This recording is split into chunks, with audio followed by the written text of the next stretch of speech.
People know a little bit of my background and why I can be addressing these important issues. Again, I am President of Energy Efficiency Done Right and Advantage Window Systems. I also serve in the National Fenestration Rating Council Task Force for Interior Attachments. That's one of the most important agencies in North America for rating anything to do with glass. I also am a consultant to TGI Network and Gerson Lerman groups. I am a published author, and I can give accredited lectures, and I have been a career energy advocate. I like to start a little bit with some of the problems that we're facing and then how we can deal with these and how they show what a big opportunity we have. What you're seeing right there is an article that just came out a few weeks ago, and it's about the EU cohesion policy energy. The EU were making investments in energy efficiency. And what they ended up finding out about those things, they had a study of them. They had a European Court of Auditors do a study of the 5 billion euros that they invested. That would be 6.7 billion US dollars, but 5 billion euros that they used to co-finance energy efficiency measures. What they found out after studying them, that the average payback was 50 years, and some were up to 150 years. So this was an in-depth project, and the amazing thing was that this was from a sampling of projects going on in 24 buildings, public buildings. So what we realize now is that you need to look at first what are the causes of energy consumption. And what we know is that energy loss through windows is the largest and most variable loss in buildings. It has major implications on energy consumption and peak heating and cooling load according to 2009 Buildings Industrial book. Another thing is that also has to be weighed into this formula is thermal discomfort, because we want to produce savings, we want to prove we can produce savings, and we want to make sure that the occupants are more comfortable. Because according to the University of California, Berkeley, occupant costs in building outweigh operational costs by a factor of 100. So if the decision to reduce energy cost doesn't result in, if it results in occupant dissatisfaction, then occupant performance will go down and will be very unproductive. So they might save money on energy and lose money on productivity. And I'll tell you how all this weighs together. Thermal comfort is hard to define and even harder to achieve. The most common, biggest complaint among workplaces around the world is that the workspace is too cold. And that would be fairly easy to fix if the second most common complaint wasn't that the same spaces are too hot. You have same spaces in the building, and the number one complaint is the spaces are too cold, and the second biggest complaint in the same building at the same time is some of the spaces are too hot. Both of these events present an outstanding opportunity. So let's get into what causes. We know that windows are the primary cause of energy loss. But now I'm going to show you that windows are also the primary source of human thermal discomfort. This is from a study done by the National Fenestration Rating Council, which I serve on a committee on. And what they found out was that the reasons people are uncomfortable and comfortable where they work and live is primarily how close they are to windows. Because for hot conditions, the two primary reasons people are uncomfortable are long-range radiation, and that will be absorbed and re-radiated by the windows, and solar radiation. I liken it a lot to like a piece of meat in a microwave when you're too close to that window, because transmitted solar radiation that reaches the body has significant impact on comfort. In the winter, the primary condition that makes people uncomfortable is what's called the convection loop. Warm air hits the cold window, that air falls, brings more air behind it, and it creates what feels like a draft. There's not an air leakage, it's just that air circulating created by the window. So what we have is a real problem that people are trying to get greater energy efficiency, and at the same time they're trying to have staff comfort. So what are we doing at Inflector, and what can you do to A, prove real energy savings, and 2, create staff comfort, because that's very, very important also. Where Inflector is standing apart right now is, one, ongoing testing in varied climates. We're testing in the deserts of the United Arab Emirates, and we're testing in the north of Canada that's only 150 miles away from the Arctic Circle. We now have an energy savings calculation task force, which I think is going to be very, very important going forward, and we'll share information on that soon. We have product and installation evolution. We're constantly retesting products and finding new ways to install it. We have custom presentations and our web conferences. We have PowerPoints and presentation tools, and as Nick can tell you, we have a Dropbox full of great tools, and we also have our own YouTube landing page with some great resources. Yeah, the Dropbox is a great resource. A lot of you have access to it, and if others want access, don't hesitate to ask. Absolutely, and what we're doing is we're taking within the Dropbox and we're breaking that into more individual files where it's easier to find things. And when we send you over a particular file, if it's on testing, it'll have all testing and certifications. Here's an example of a test that was recently done. This was done in Dubai. It was actually encouraged by some governmental officials. So what they did is they have two, they call them cabins. They're small buildings that were side by side, identical. They insulated them both the same, and the only difference was one had Inflector and the other one did not.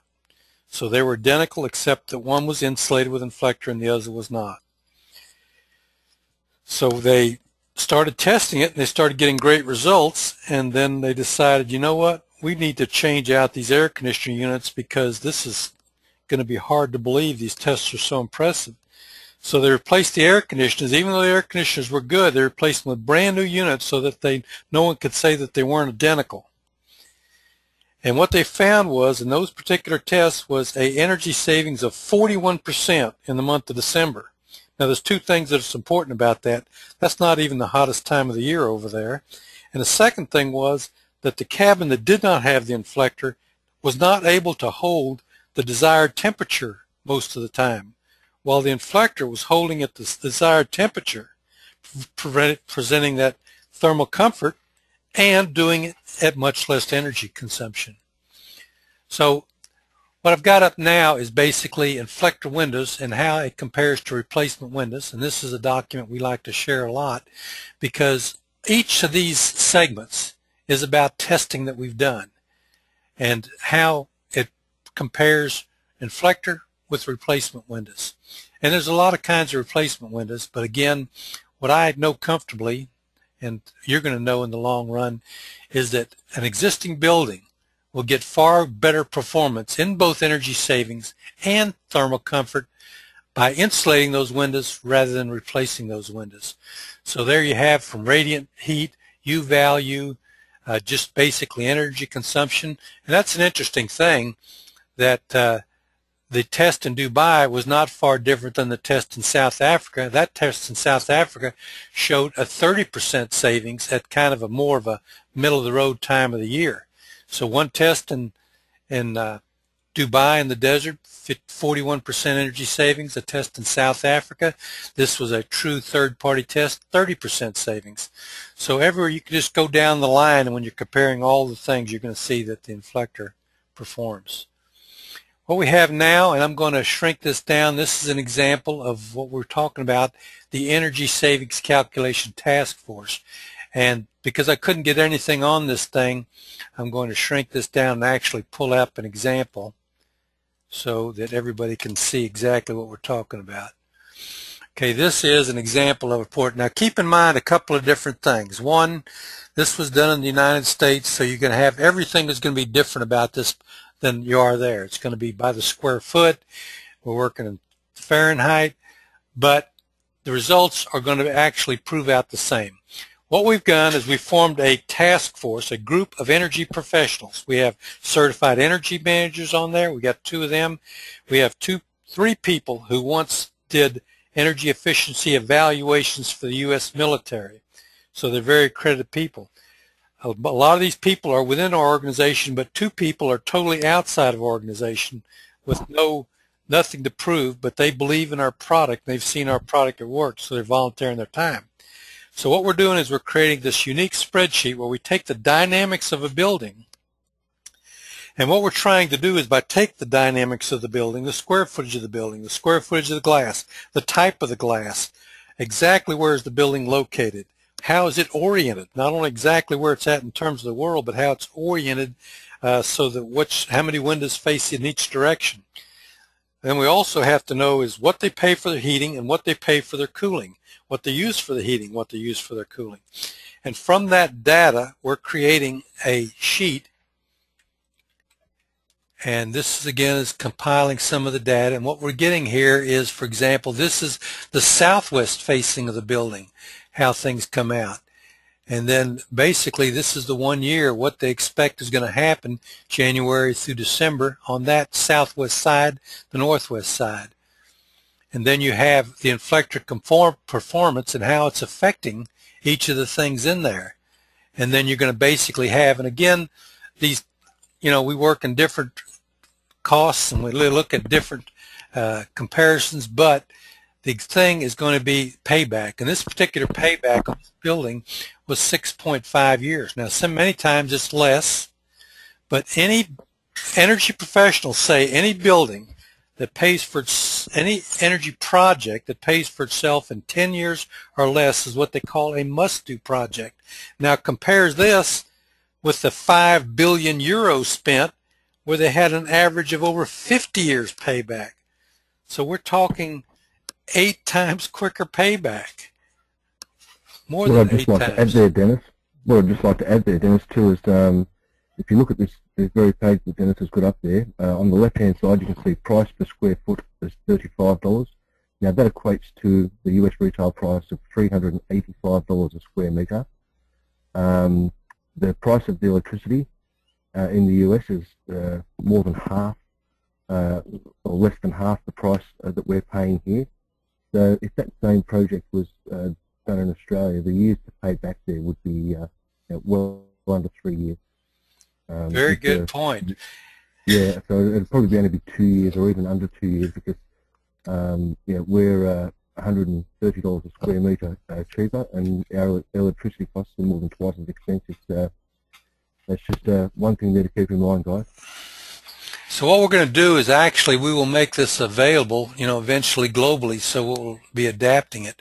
But again, this is a very important thing that we're doing right now to prove our value and show that we deserve a bigger part of that budget. Can imagine what we could have done with that 5 billion euros. Interestingly enough, in the UK is actually it has a program going on right now, and I brought this up because this is kind of what we're facing going forward.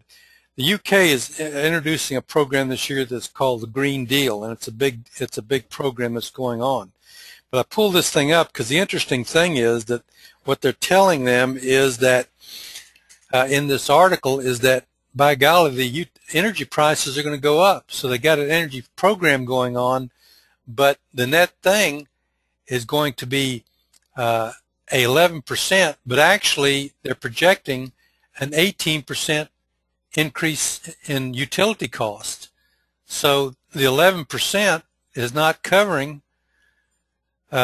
even the increases they're expecting, but they feel like they have to do something. So this is going to be a government-sponsored program. So my point about this is that, again, people are spending money, and they're spending money on promises, but we're doing some things to prove that we deserve those monies, and all the while we'll be also producing more energy savings.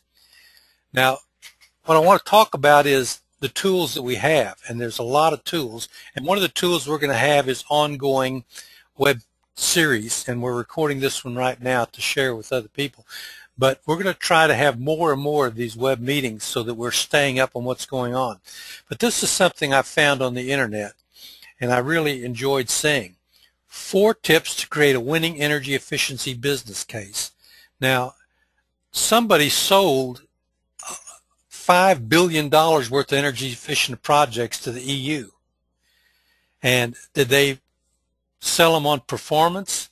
Apparently not, because they were only hitting a 50 to 150 year payback.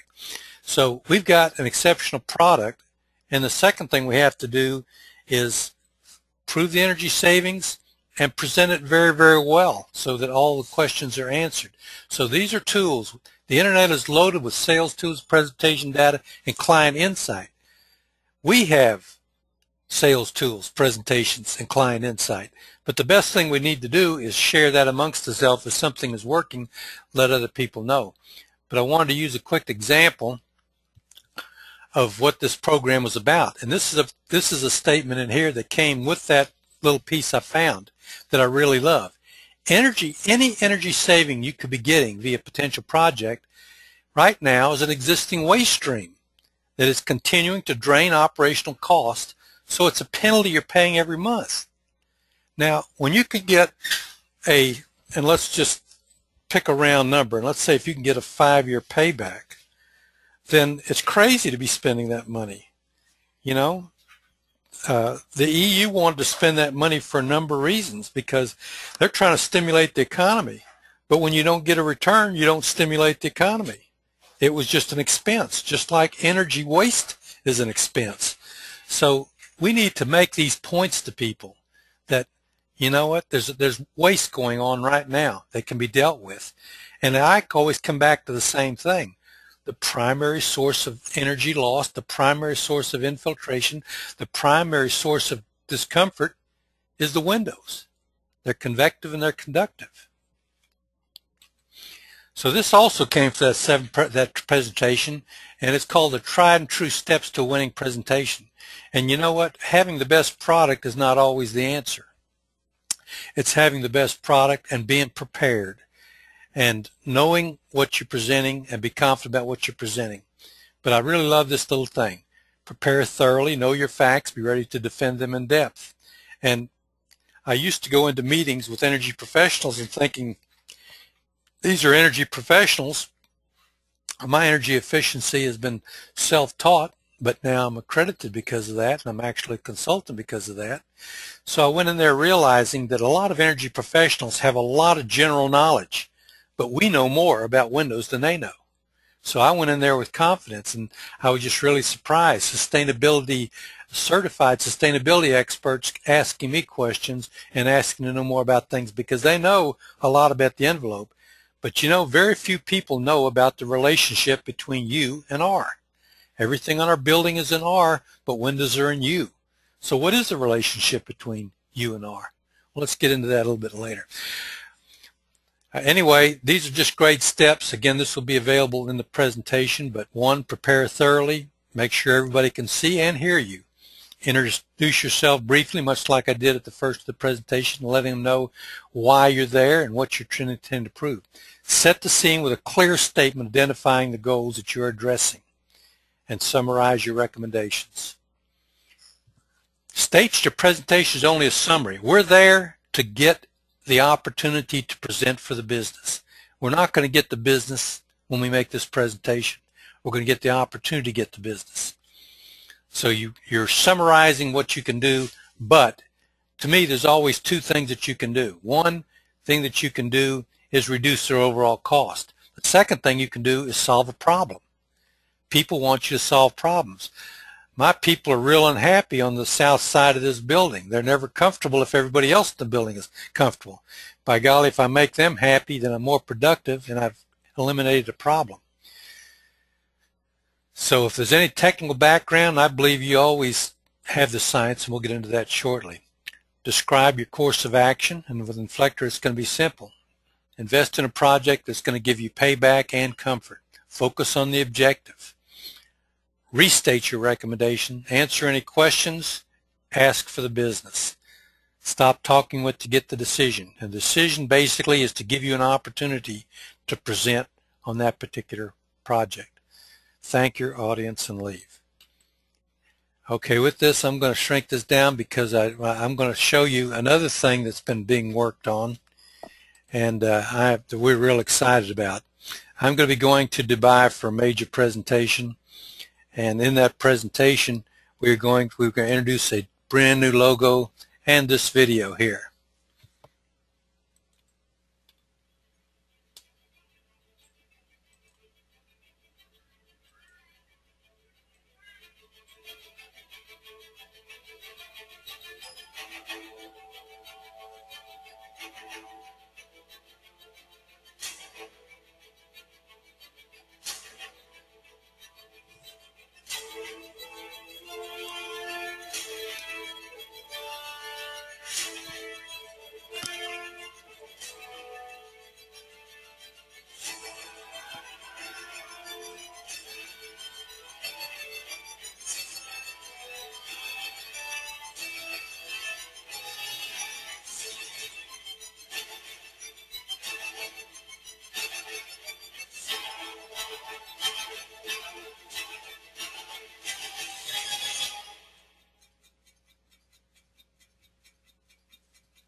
I certainly hope everybody enjoys that as much as I enjoy it. And this was actually done by our partners over in the Middle East.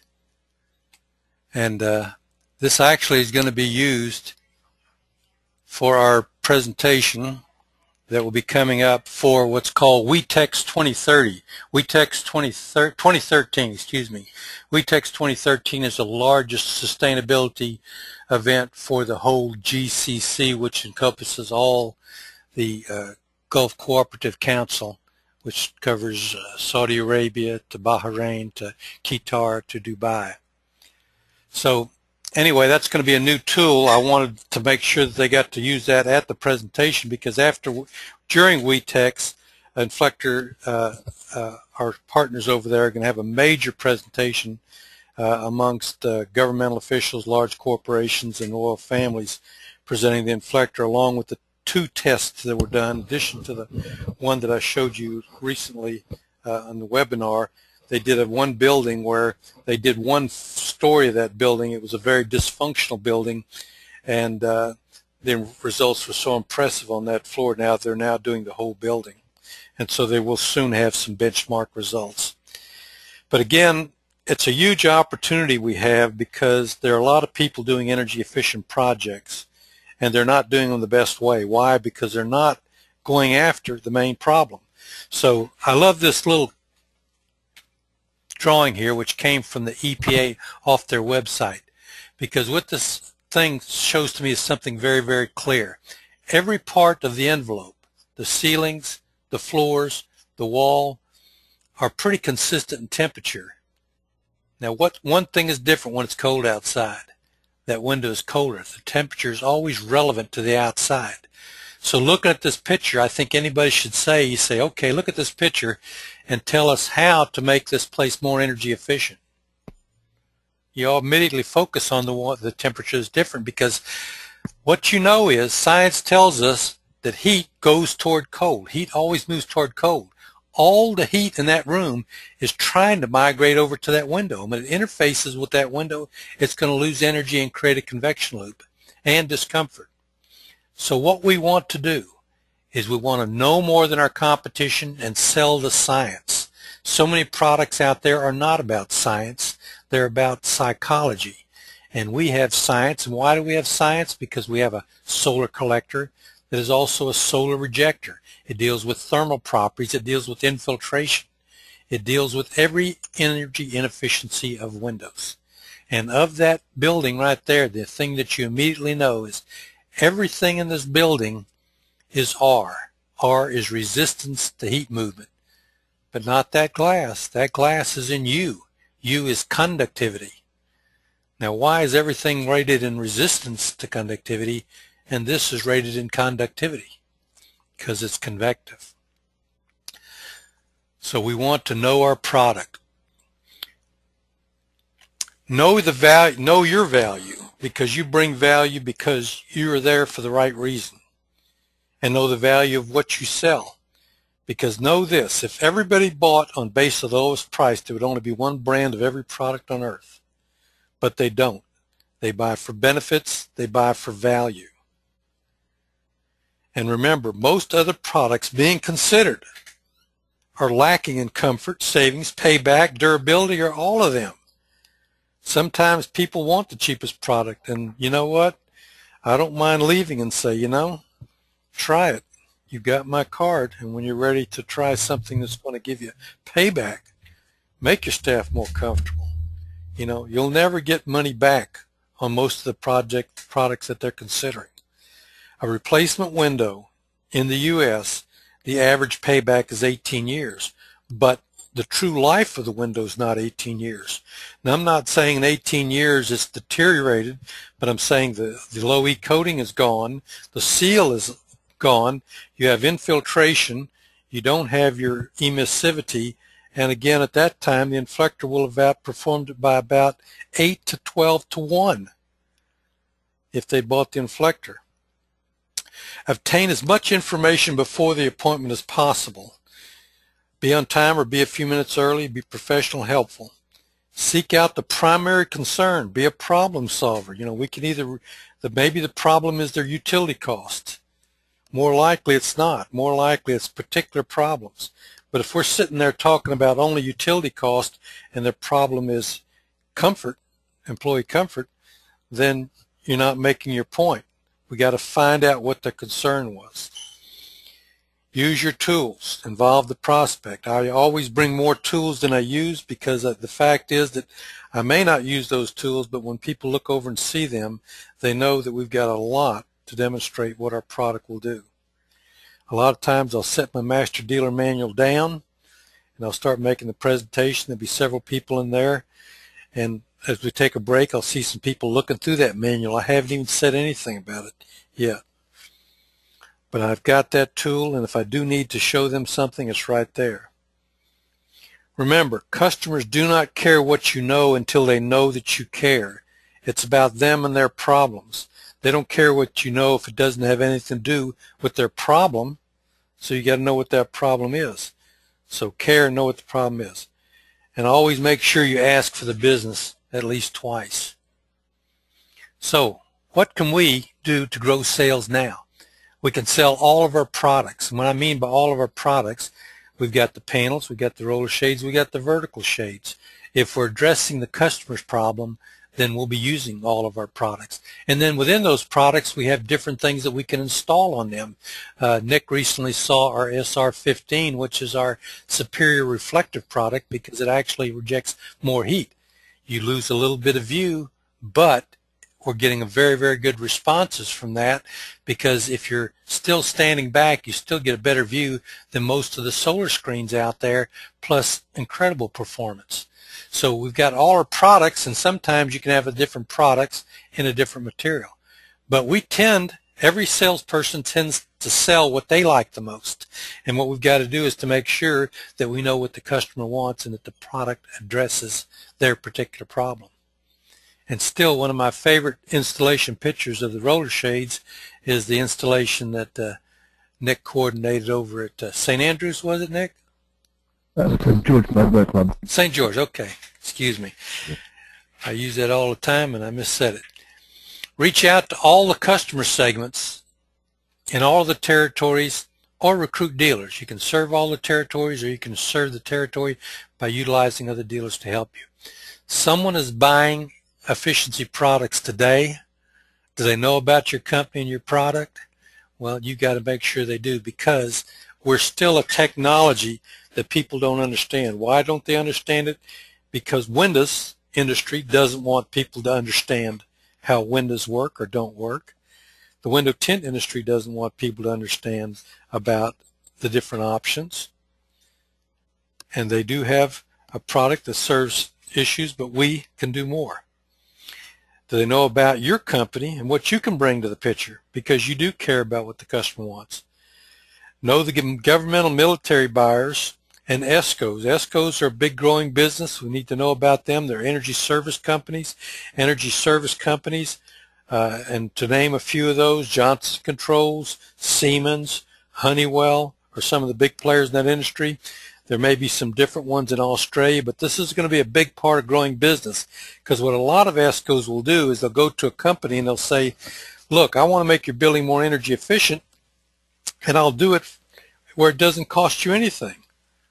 Well, how can it not cost me anything? Because I'm going to do the energy project, I'm going to analyze it, and then I'm going to install the products that make your building more energy efficient. And for that, I get 60% of your energy savings for the next 20 years. They'll make more money by doing that than they will by selling any product. Now, the customer has not spent a penny, and he's getting a portion of those savings in a more energy efficient building.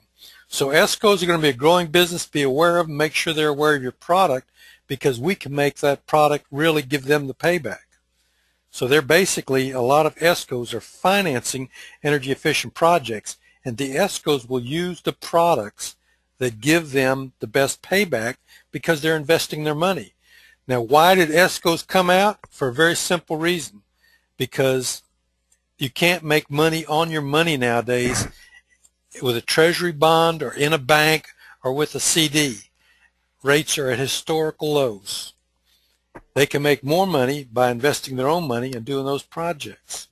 So be aware of ESCOs. They're going to be a growing part of business, and they should be going in and making deals with Inflector dealers to make them look good.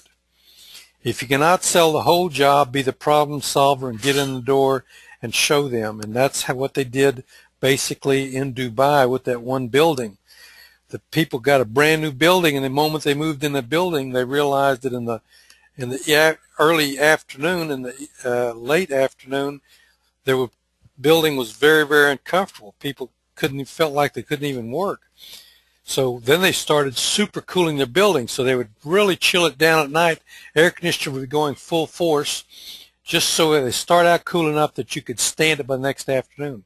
Well, I'm going to tell you that that is a very inefficient way to cool a building, because you're making your air conditioner work too hard, and it's going to cause high utility cost. If they insulated that, they could get to the same thing without supercooling the buildings. So what we also want to do is to always be networking. Hand out your cards, ask for referrals.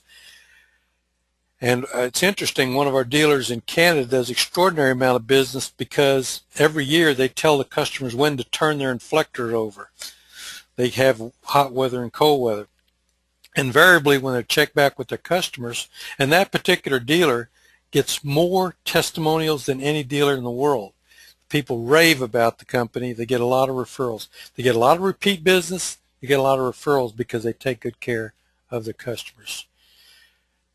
I like to wrap this up with a thought, and this is a quote that I came across that I really love, because what Dr. Hall said from the University of Nottingham was that half of the total energy produced in the developing world, almost half, is inefficiently used to heat, cool, ventilate, and control humidity in buildings to meet the increasingly high thermal comfort levels demanded by occupants. There comes that comfort again. And they say the utilization of advanced materials and passive technologies in buildings would substantially reduce the energy demand and improve the environmental impact and carbon footprint of building stocks worldwide. Now, what does that sound like to you, Nick? Advanced materials with passive technologies. It describes Inflector to a T, doesn't it? It absolutely does. We're an advanced material because it's reflective and it's absorbent and it has the emissivity, and the passive technology comes in with solar collection and solar rejection. That's a passive technology. You don't have to plug it in. You don't have to ever repair it. It's just there doing its job. So I stumbled across this quote and I said, wow, they knew we were coming. So that's absolutely incredible that this quote, and again, this is something that I use quite extensively. Oops, sorry about that. That's my contact information and Keith's contact, and I think you've got Nick's already. So I'm going to go back, and now I want everybody to be open to ask any questions of myself or Nick. So you can ask a question by going down to your little toolbar on the side, down at the bottom. You just type that in, and then I'll be able to pull it up and answer questions. And the thing I'm going to add is that what we were saying there about the tools that we're trying to make sure that we have, and I see we don't have any questions yet, so be sure and type those in, is that we are really making a science out of our business because our product is about science. And what we want people to do is know that we're not coming in there and trying to promise things. We're trying to go in there and understand what's going on in their building. What is the true nature of the problem? We uncovered one building in Canada that their main problem was infiltration. And it's interesting that recently in the United States they found out that in just varied estimations that infiltration, building leakage, could be responsible for up to 9% of our energy costs in the United States. You know, people didn't have a handle on that number. But I will tell you this that has been shown is the primary source of infiltration. And again, because heat goes to cold, during the winter and the cold weather, the heat's trying to get out. When the weather's outside, it's trying to get in. So it's really what they call infiltration, is infiltration and exfiltration. So sometimes that's the problem. Okay, I've got a question here, and I'm going to try and go back to the start.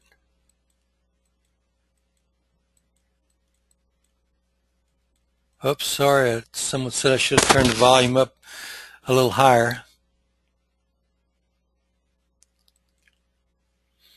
Oh, we have somebody from Germany?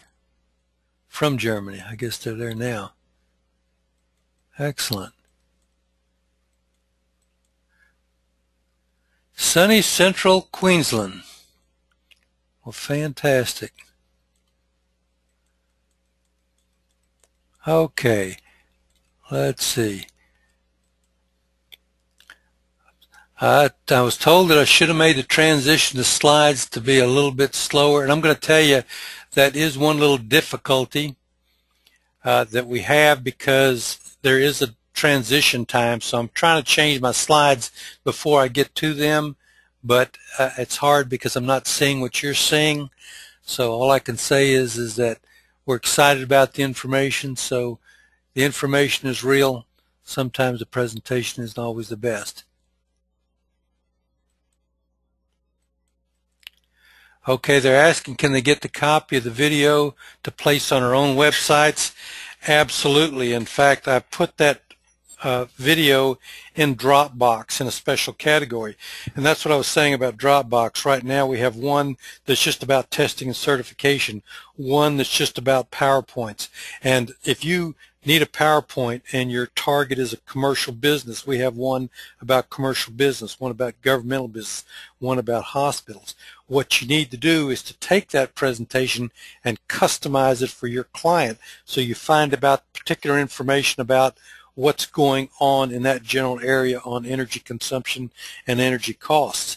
Interestingly enough, one reason why they're having such a big success right now in the GCC with Inflector is because it turns out that the energy prices have tripled in 4 years over there.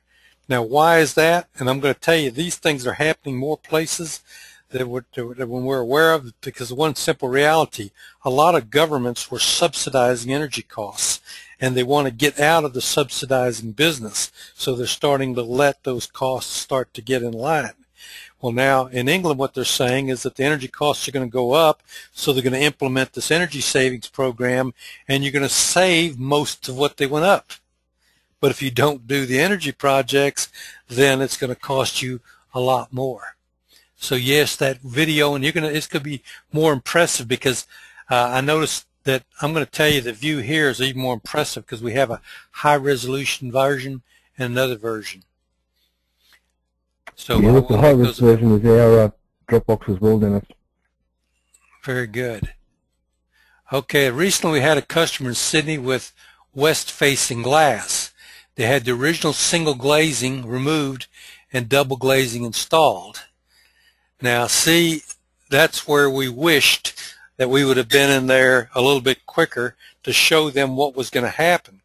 In fact, it's amazing right now. We're finding in North America that a lot of energy professionals are not ever replacing glass, or never recommending replacement glass, because when you see the difference with the glass test kit of what going to single pane to double pane has done, they think that's twice as good. Well, no, not really. It's not twice as good.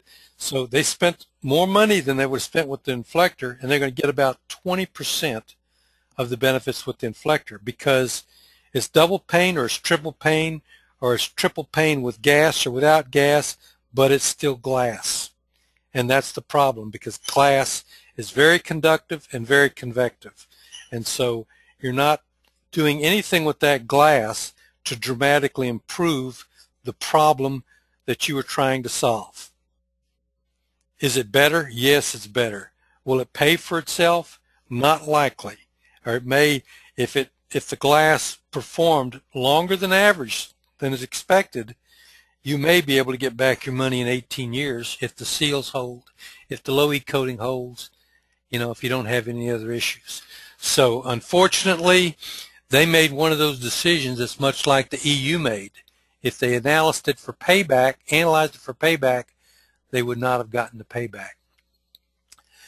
Okay, the rooms were very hot, and I recorded the double glazing surface at a temperature of, wow, 45 degrees at Celsius. And Nick, give me an idea what 45 is, because I don't have my calculator out. Must be 100. 100. And that's the interesting thing. That's another thing I like to do, because we were in a bank that recently had new windows put in. It was about 98 Fahrenheit, and the glass surface was 125. So it was very much hotter on the glass, because that's what happens. Glass is actually stores heat.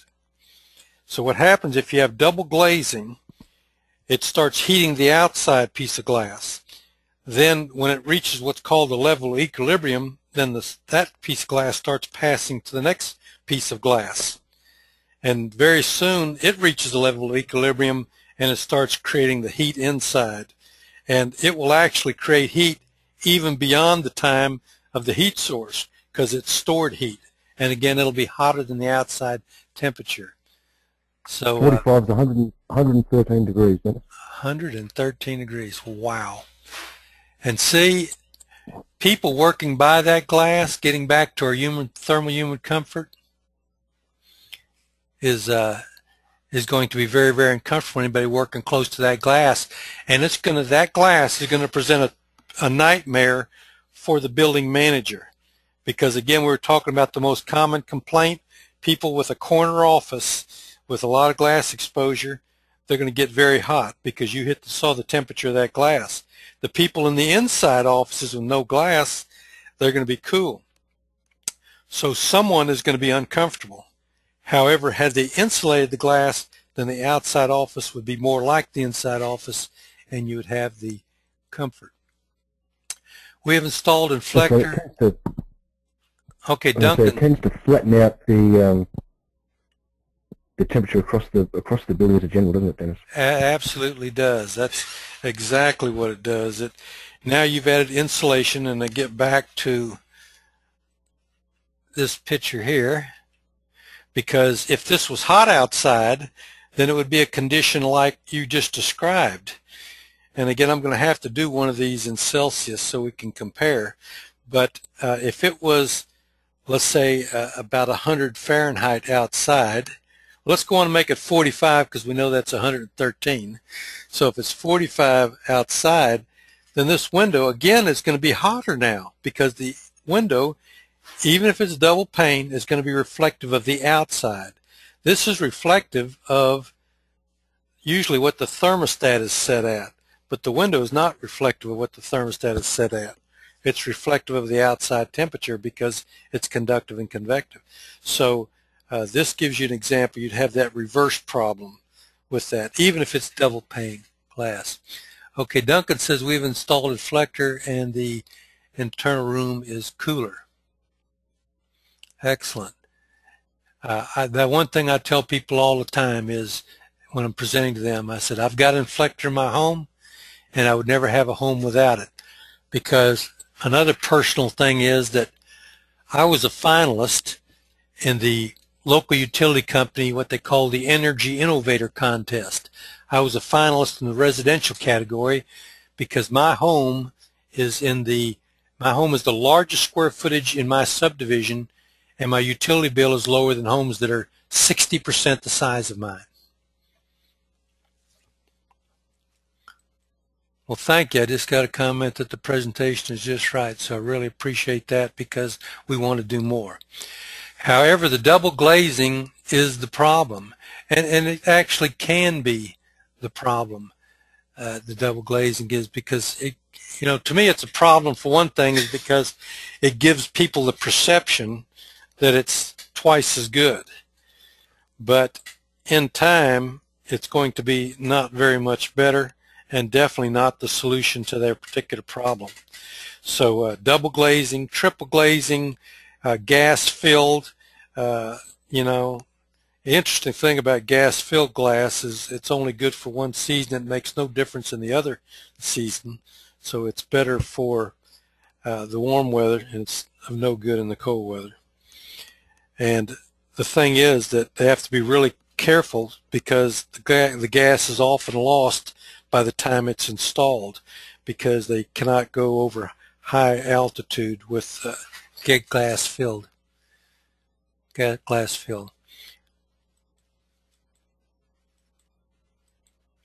Okay, I don't see what we have is a glimpse of what is required to maximize Inflector sales in the market. However, many of us need more training and knowledge about how and where Inflector is being used and where it can be used, so a dedicated training program can be conducted. There you go, Nick. I think that some people got some good ideas, and I'm going to tell you a lot of this is going to be experience, and that's why I want to try to make sure that you are made available of all these things. Tomorrow we're going to be releasing our new quarterly newsletter.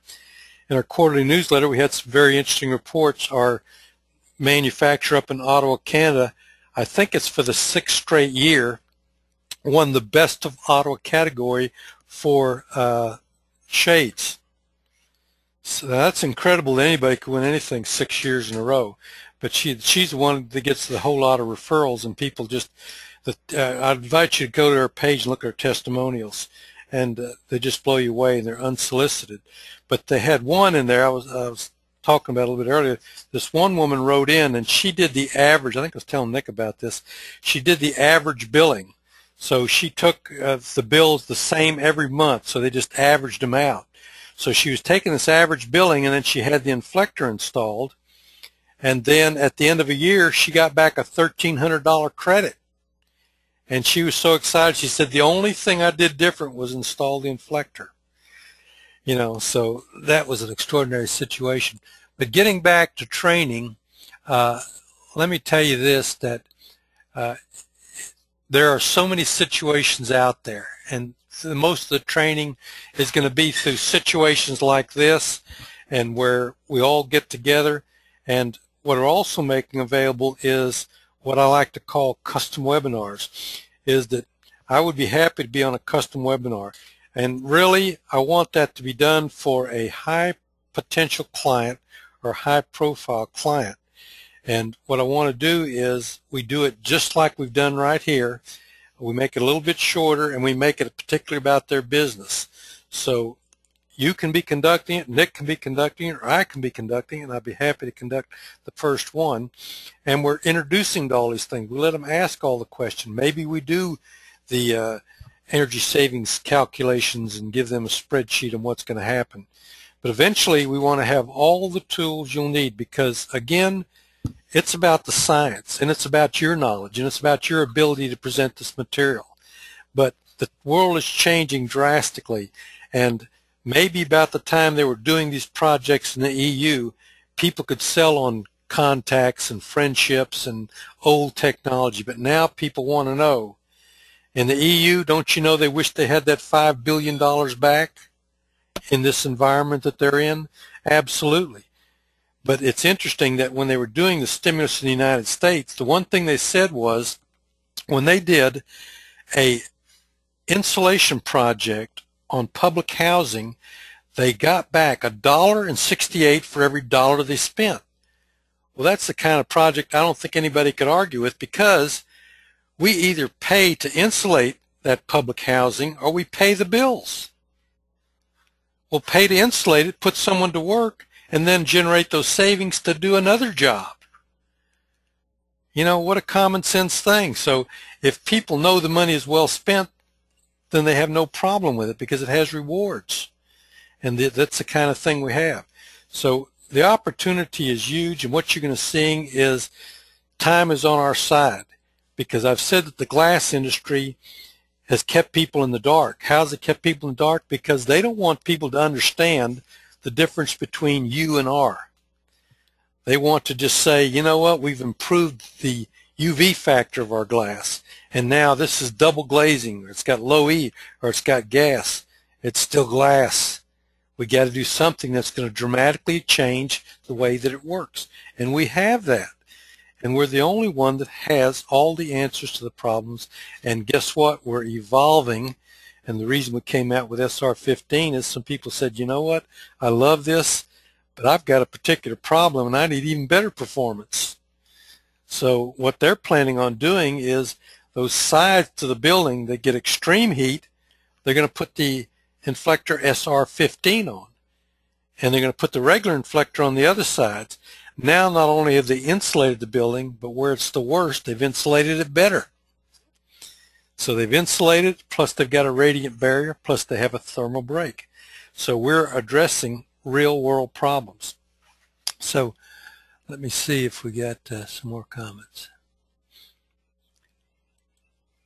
And Rod, we appreciate your comments, and I'm going to tell you, we're going to try to make sure that you're real comfortable with your knowledge and the resources that you can have.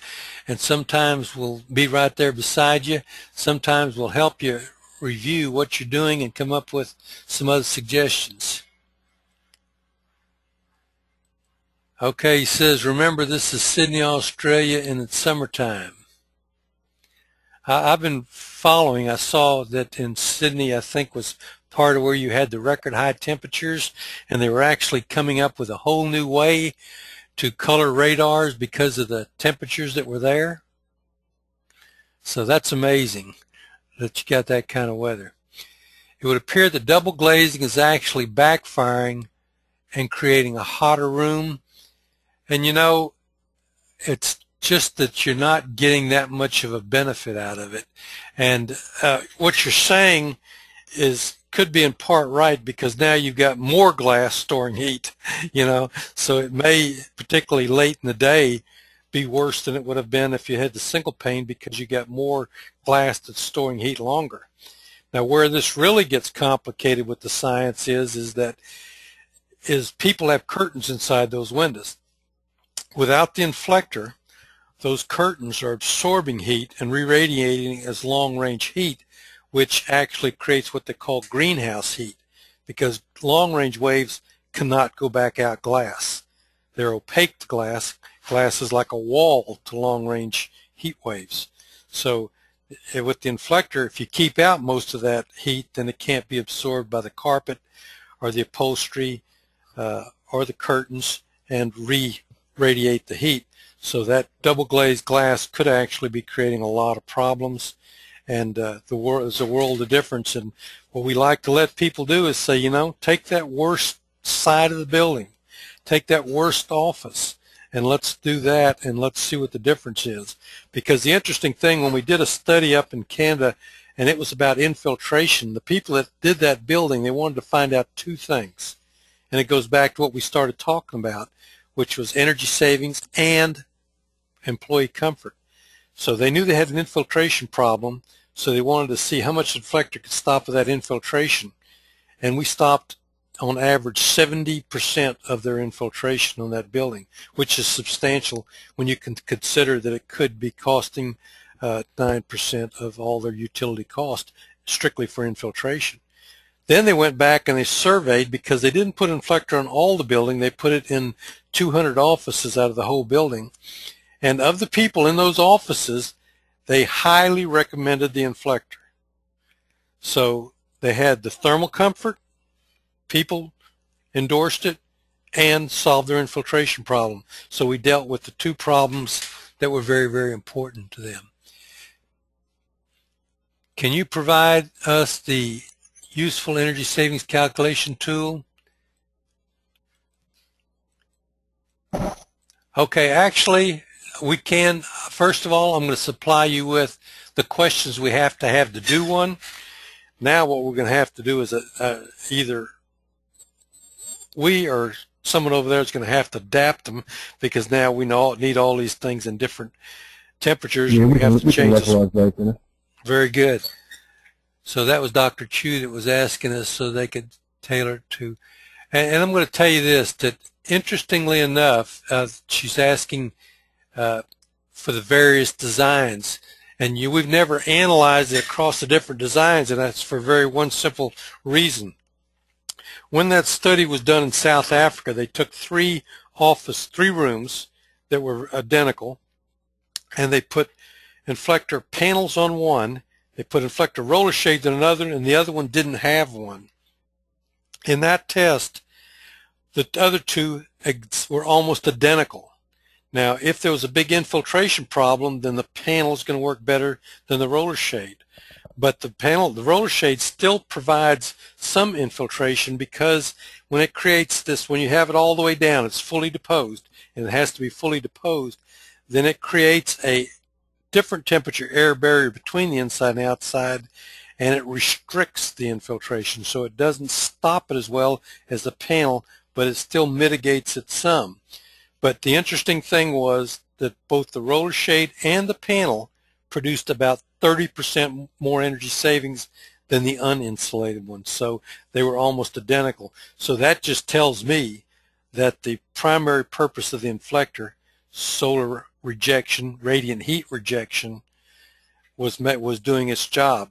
And the other big thing is, basically, since most air conditioning is aimed to blow down on the windows, now it's hitting the inflector instead of hitting the glass. So that's going to also reduce some of the thermal properties that create problems. So the goal is two things. The goal is to have a spreadsheet that everybody can use, and then the goal is to do some jobs. We create the estimating of the savings, then we do the installations, then we benchmark it. So we start checking the energy consumption, and then we provide in 1 year a comparison, in 2 years another comparison.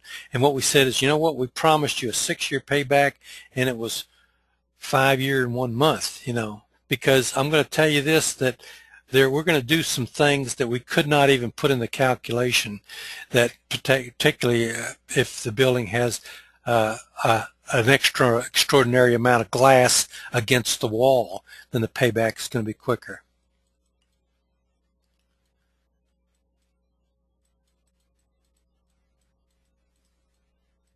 Okay, we got a question about manufacturing.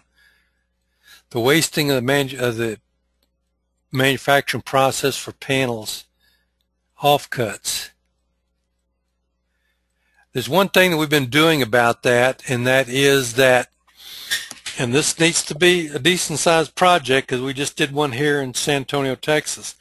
If the windows are a narrower size than the panel material, and I don't know, okay, the meters on that thing is it's about 89 millimeters, makes one vertical vein. So what we can do is we can cut off in increments of 89 millimeters off of that panel. So what we ended up for this particular job is they ended up creating, let's see, 3 cuts off of that. So instead of having a 53-inch piece of material and cutting it down to a 42-inch, then they were having the material made at 44 inches, so you didn't have that extra 9 inches for the whole length of the width, which adds up to a lot of material.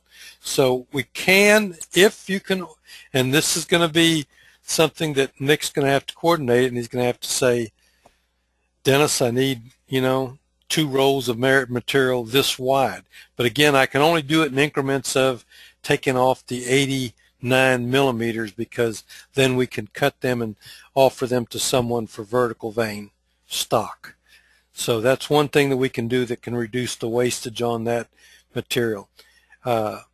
And if you got some vertical customers, then actually we could also, you could buy the full roll, and then you actually get a better price on a 3.5 inches, because we'll make maybe the roll that you want and 2 offcuts of 89 millimeters. So that's one thing that we can do, but you have to plan ahead.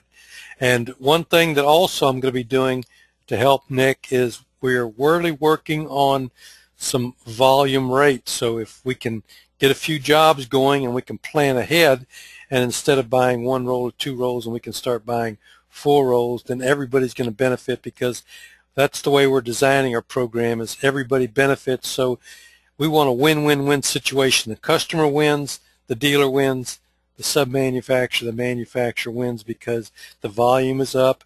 We get a better price on the material. We're starting to use more specialized cuts, so now we get the cuts there so you don't have the loss of material. We want you to be successful.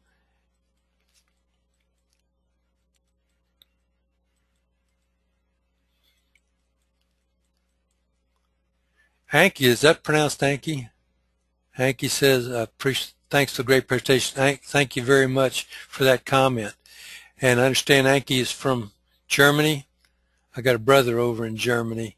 He's just outside of Augsburg. Married a good German girl. And German is my ancestry anyway. So since Hanky, again, I apologize if I mispronounced that, they have solar, hot water, and energy solar panels, so that should be a good conceptually thing to sell along with your product. It's about energy efficiency. Okay, let's see. Zen wants to know, when is the energy savings calculation available for the AUS? I can give you everything we've got right now, and you can start adapting it. We're going to evolve it. The next thing we're doing is we're going to do an energy savings calculation on a building. Then we're going to come in there and assume that instead of Inflector that they're going to put in a window tint, and we're going to compare them for payback for the investment, because generally window film costs less, but we're going to provide the better payback, so we're comfortable that we can give them that comparison. Then it'd be nice to do one for something you can relate to is let's compare that building with double pane window replacements instead of Inflector. I think that'd be pretty impressive.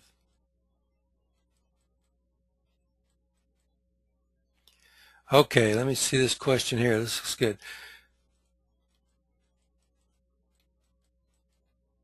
Oops, I think I missed it. The glass industry also has thrown window film into the equation of method providing a better solution, and they claim U values and R values close to Inflector.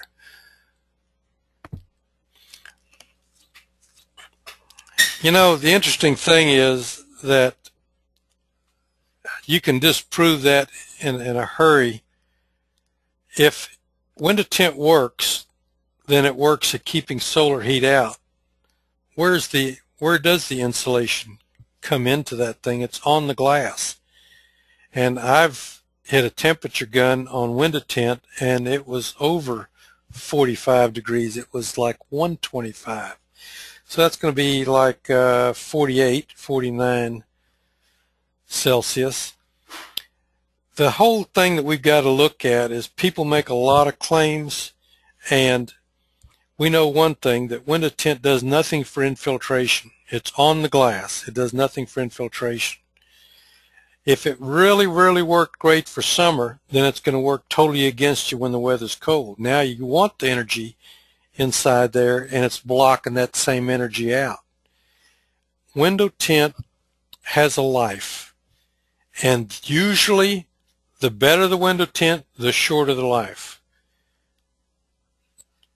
Our product goes inside the glass.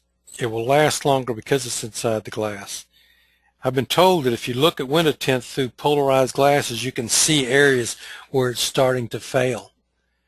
And you know, what I'd like to ask those people that are claiming those R values or U values to do a payback analysis, because I don't think they will. So the question was asked, what tests are we doing to overcome window tint? And the test we're going to be doing is comparing it. But I'm going to tell you something interesting. In the United Arab Emirates, they don't even consider tint at all. Now, why is that? In the desert, you'd think that would be the best place to sell tint in all the world, wouldn't it? They're not putting it on those buildings with problems. It's not an energy solution. It's a Band-Aid, and it's more psychological. Will Inflector be available in wider rolls? It's something we're working on every day. It's very difficult because of the process to make the Inflector, but we are working on it, and I actually went up to visit our manufacturer because it's going to be a major retooling for them to do that, and I'm trying to get them to encourage them to do that.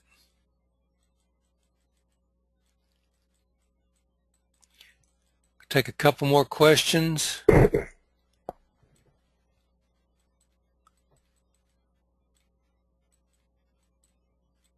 And I will apologize for going through that a little bit fast. I guess I get excited. Let's see, I'm looking for one more question here. Okay, that was a training question.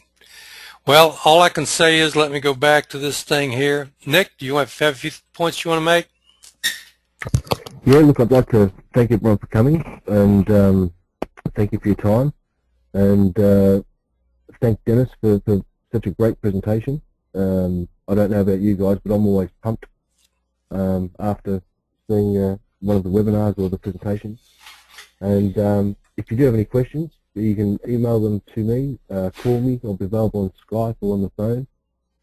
If I can't answer them, I can relay them to Dennis. And yes, so thank you very much for your time, everyone. And I hope we all thought it was valuable and learned a lot from attending. So thank you very much. Nick, I really appreciate that. I know you've been working real hard, and I'm going to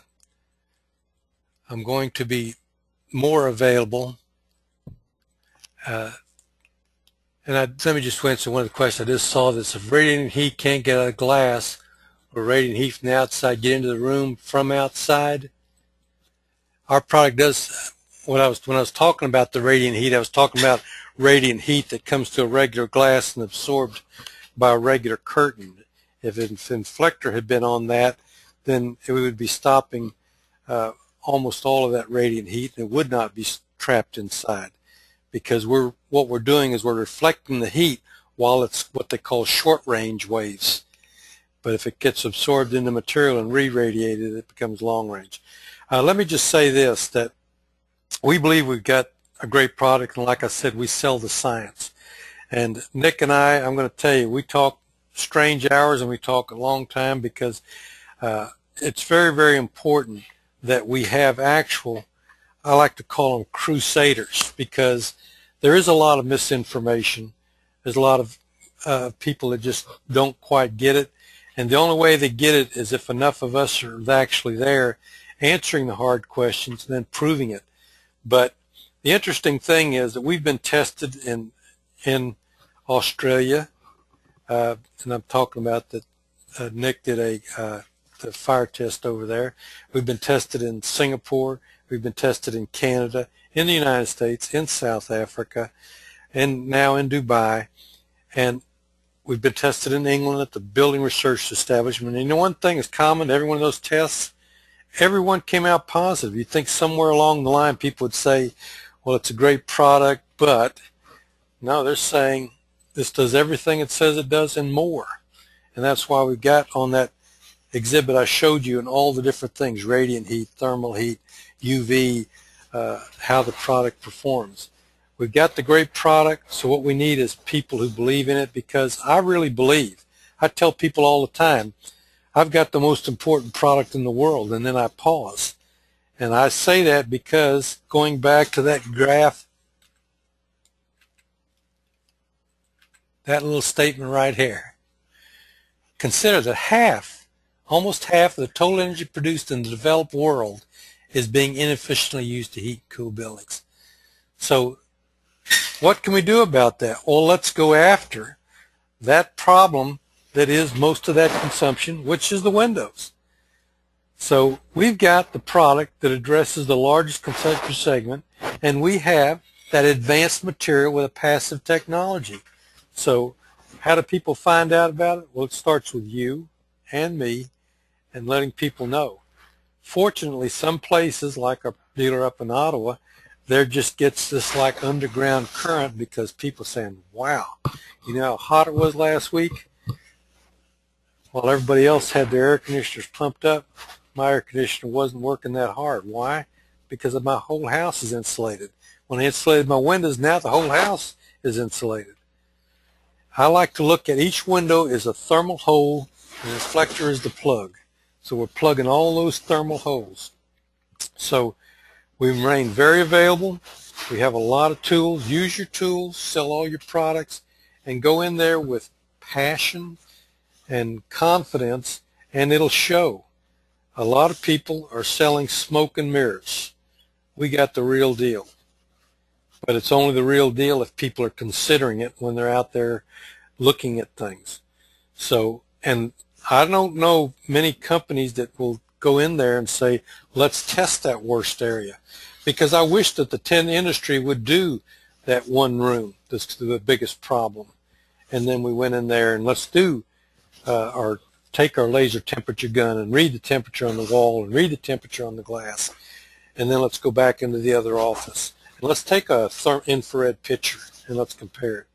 And by golly, soon we'll have a comparison of, okay, we took this building and we insulated it. These are the savings. We took that building, we put the window tint on it. These are the savings. Now, what's the payback? And the payback is the thing. That's what people are doing it for. Again, comfort and payback. And when they focus on comfort and payback, or problem solving, we'll solve the problem.